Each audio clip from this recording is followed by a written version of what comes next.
Let me introduce you to Heidi Schmidt. She is an award-winning digital marketer with a background in content marketing and social media. Since 2020, when she took the leap to freelance life, she has led Heidi Schmidt Creative, a social media and content marketing agency. She works with clients to create thoughtful social media strategies that help busy entrepreneurs show up consistently and authentically. She's an expert at working smarter, not harder, through content repurposing strategies so as not to constantly recreate the content wheels. I hope you enjoy the episode. Welcome to the Small Business Sweet Spot. I'm Barb Davids, and I'm here to help you get more website traffic and leads with simple, actionable SEO and content strategies. In each episode, I share tips and tactics and talk with other business owners who help us grow both in our business and in life. I'm so glad you're here. Let's go. Thanks, Heidi, for spending your time with me today. I appreciate it. How are you doing?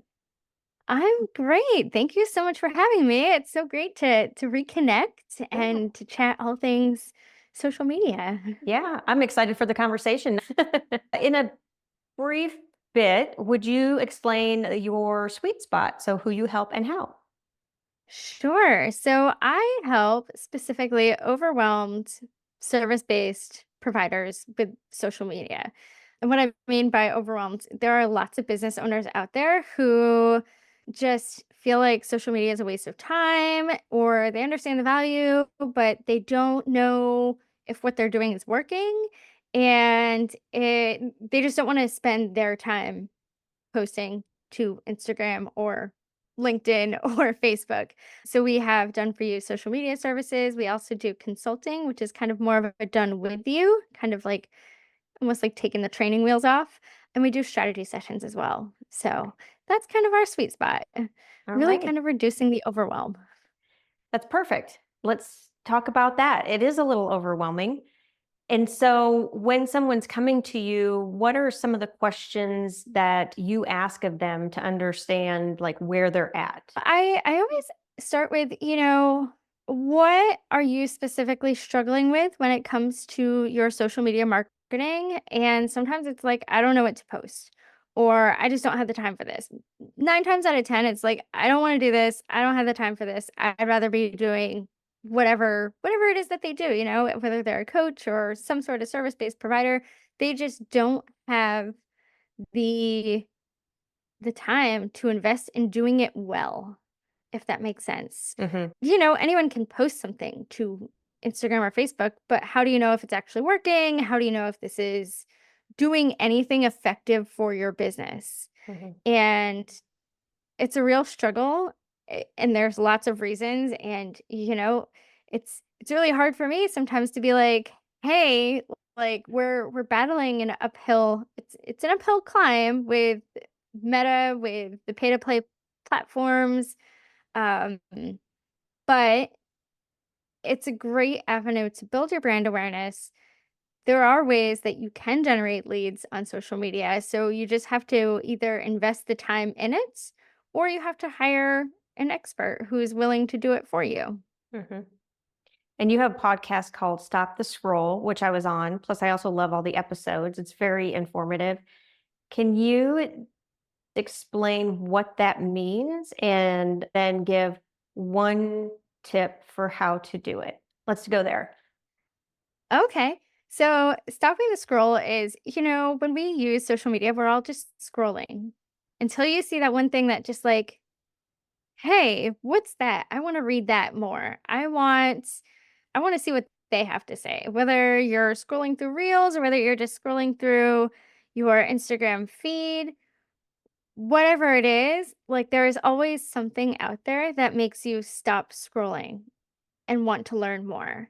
And so my podcast is all about how do we stop that scroll? How do we make our social media stand out?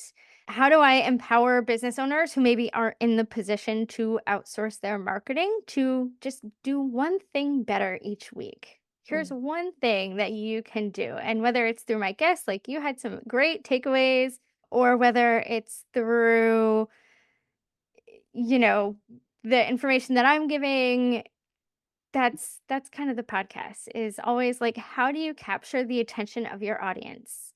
How do you do that? If you're doing Instagram Reels, you have roughly like 3 seconds to get someone to actually stop and either hold the video to read the caption or to watch the whole thing before they scroll away.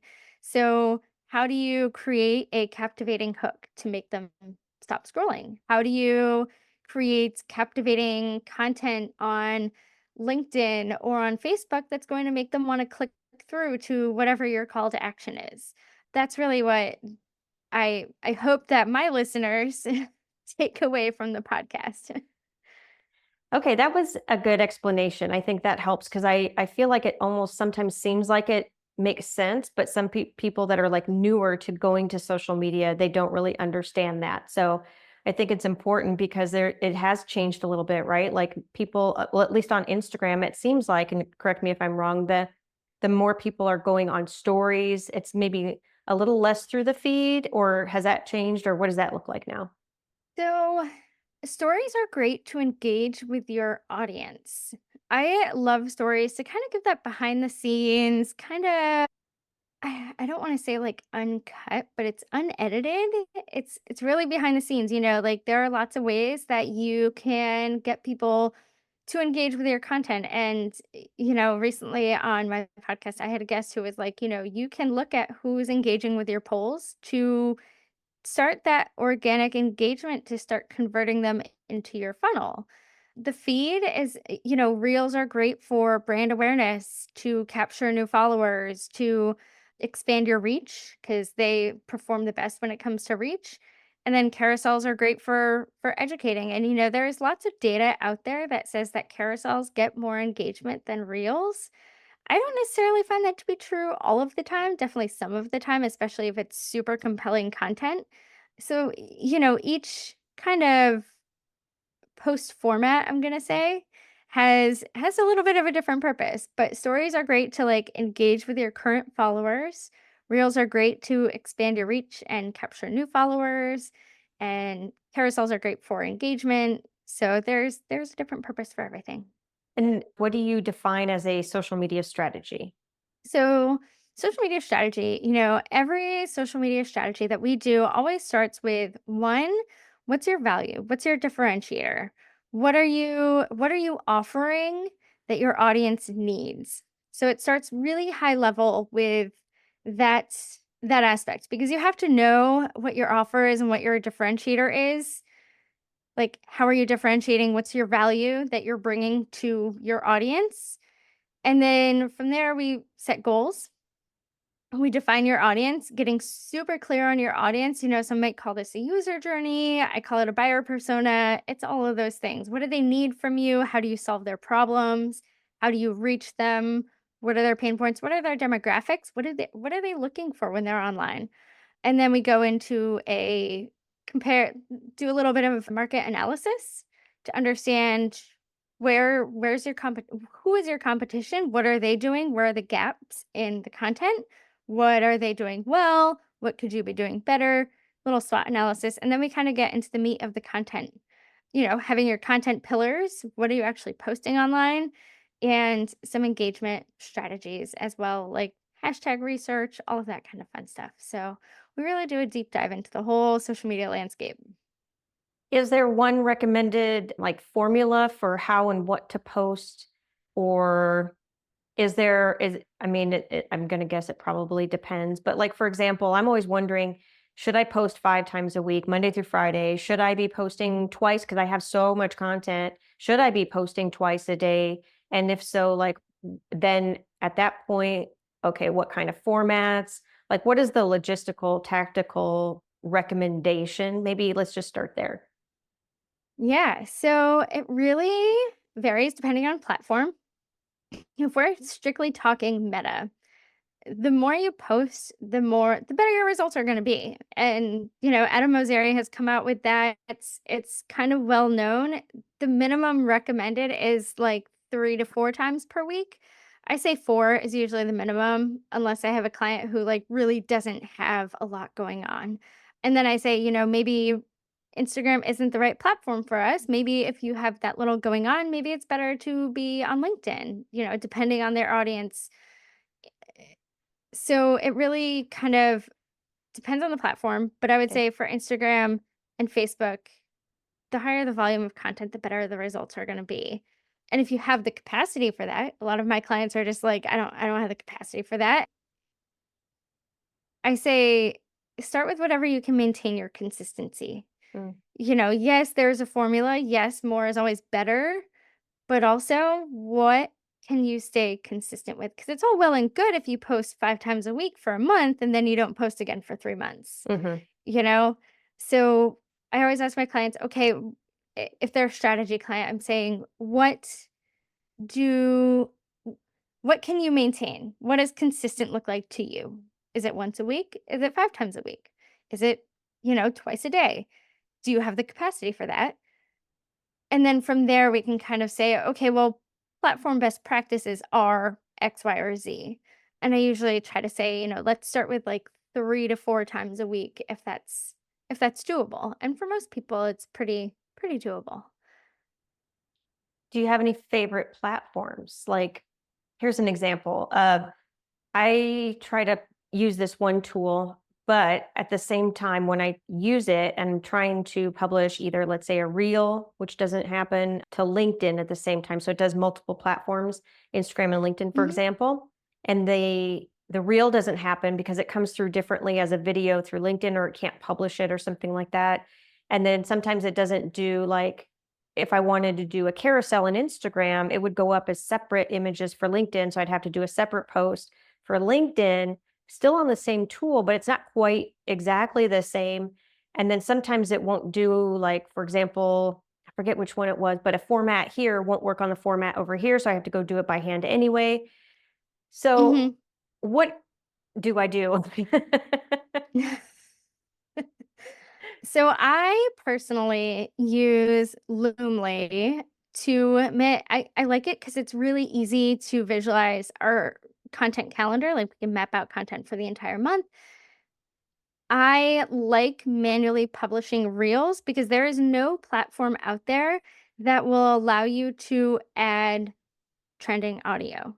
Mm, Not that I know of, or not that okay. I've worked with. Later might be the only one that does that, but I'm not don't quote me on that. Okay. So, I like Loomly because it allows you to kind of customize how you want each platform to look. Okay. So, I can create a post and say, "Okay, this is going to be a reel." I can upload my cover image. If it's a podcast audiogram that I'm speaking in, I might let it automatically publish, like if I'm not trying to use trending audio. Mm-hmm. If it's for Facebook, I can either manually or automatically publish. Sometimes I'll manually publish to Instagram and also cross post to Facebook. Facebook Mm-hmm. doesn't hate that. It used to not like that, but I don't think that that's as true now because it's all one platform. Mm-hmm. I also like that I'm not as active on TikTok, but you can schedule TikToks, schedule YouTube Shorts. You can kind of schedule across all the platforms, but I like that it allows you to customize what each platform looks like. So if you have to resize a image for LinkedIn or for Facebook, it allows you to like crop and resize or just upload new images so that you can schedule at the same time, if that makes sense. But I really like Loomly for that purpose. Okay. Very cool. And do you have any other tools that you would suggest, like in the workflow of social, or maybe like, and actually, let me rephrase that. Let's go back to like repurposing. And Mhm. how do you try to use other things, or do people usually start with social? Let's go there. So, no, I always tell my clients, like, if you're creating longer form content, like, let's start there. Because one, like, as you know, longer form content has, I would say, longer lifespan. You're doing Mm, it for Google, you're doing it for organic, you're doing it for SEO. And then take the longer form content and repurpose it into shorter form, whether that's a reel or hey, we're going to make this blog post and we're going to make these different points into carousel images. And, a few weeks later, you can repurpose that carousel image with those points in each carousel graphic. You can repurpose those into a listicle on a reel with some B roll. So there's so many different ways, but I always say start bigger because it's easier to extrapolate information from a blog or or an email and then turn it into social posts, because social posts don't have to be that long. Hmm. They can be long, but like you're still optimizing. You're still optimizing for the same keywords that you want to be found for on organic, because people use social as search engines nowadays. But yeah, that's typically how I say to repurpose. Like start big, come down, because the lifespan of a social media post is much shorter, and people don't typically have the attention span for the length of, say, a blog post or a longer YouTube video. Canva is the go-to tool for graphics because it allows you to just resize things so easily. I love Descript for video editing, to take out video clips from longer YouTube videos. So those are kind of my two main tools that I use to create social posts. But I know that there's more out there. There's other AI video tools. Some people use Adobe. I've always been a Canva girl. Yeah. It's easy to use. It's super easy. So you mentioned being able to repurpose and do the socials. Is there a certain recommended minimum time where somebody could maybe repost something that they've done in the past? There is not. Hey listener, this is Barb cutting in. I had some technical difficulties and some of the interview didn't quite come through. There's about a minute maybe missing from here. So it's going to jump right into another part of the interview, still kind of related to what we were just talking about, but I wanted to let you know that it's a little bit disconnected. So you're not hearing things, and I apologize for the interruption. Especially with Instagram Reels, the first 24 hours, maybe something doesn't perform great. And then a week later, suddenly you're like, where did this 1,000 views come from?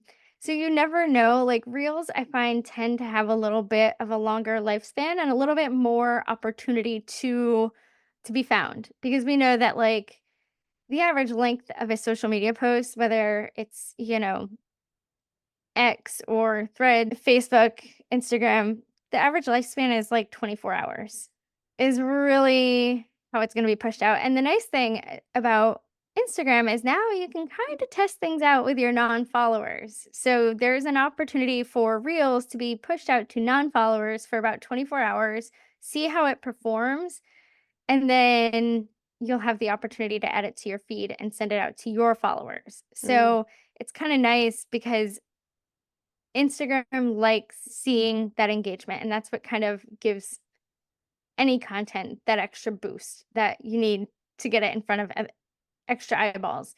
So, as when it comes back to repurposing, I have definitely repurposed things on LinkedIn.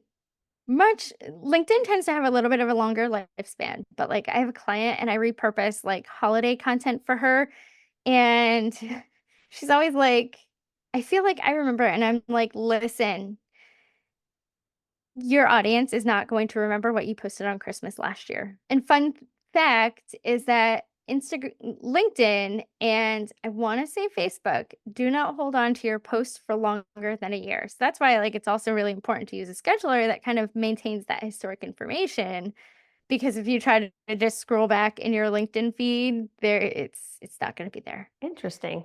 So it really comes down to experimentation. And, I typically don't repurpose things sooner than a month. Oftentimes it's like 3 to 6 months, but that's just me. Most of my clients have enough content where we don't really need to repurpose. Some of them do, some of them don't. Instagram really, really likes original content. So I will say if you're going to repurpose something like a caption, maybe try it over a reel if you did it over a carousel before. Or if you're doing a carousel, maybe make it a reel, maybe make it a static image. So find ways to kind of, how can I update and refresh this rather than solely like, we're just going to repurpose this, like duplicate post, reschedule. Look at how you can kind of add, bring some new life into it. That's good information, good techniques to use. So I feel like we've covered a lot of stuff. What would be at least one takeaway that you hope someone walks away with from today? Oh my goodness. I was just writing a social media post, and I feel like this is something that I struggle with. And I hear from a lot of business owners, but sometimes, stop letting perfect be the enemy of good. And what I mean by that is sometimes we get so stuck in how things are worded. I have clients that like to reword posts, and it's like ultimately, all of that doesn't matter. And I struggle with this. I have a team of content creators, and I've really kind of gotten out of my own way in the sense that, okay, yes, I know my clients, I know their strategy, but so do my content creators. So I don't need to reword what my content creators put out there, and just post the damn thing. Like, don't get out of your own way, because you're going to keep thinking that social media doesn't work if you don't post anything. So rather than letting perfect be the enemy of good, or hey, I don't have a strategy and how do I know if this is actually working? It's not going to work if you're not showing up. Mhm. So get out of your own way, and sometimes it's just about showing up and looking back and seeing, okay, what was my goal when I started posting? And was it brand awareness? Okay, well, have your followers grown? Was it lead generation? Okay, well, are you generating traffic to your website from social media? And you can look in Google Analytics for that. So think about your goals and then just start. I love it. That's really great. Just do it. Where can people find you if they want to learn more about social media management or if they're looking for services to be done? Sure. So my website is heidijschmidt.com, SCHMIDT. And that's my website. You can find my podcast, Stop the Scroll, over there. You can also follow me on Instagram, Facebook, and LinkedIn. LinkedIn, I am at, I'm trying to remember what my LinkedIn handle is. I'm sure it'll be linked in the show notes, but you Yeah. can find me at Heidi Schmidt Creative on Facebook and Instagram and Threads. Threads is Oh, kind of fun. all right. Well, thank you so much for your time today. I appreciate it, Heidi. Thanks. Of course. Thank you so much for having me. I love, love, love, love Thanks. sharing all the social media information. Yay, good. All right. And that wraps up this episode. Please stay tuned for more episodes to help your business thrive online. We'll see you in the next sweet spot. Cheers. Thank you for sticking around. I hope you enjoyed the episode. If you're looking for SEO and content marketing help, you can find all kinds of information at compassdigitalstrategies.com. And if you like the episode, please tell a friend. Cheers.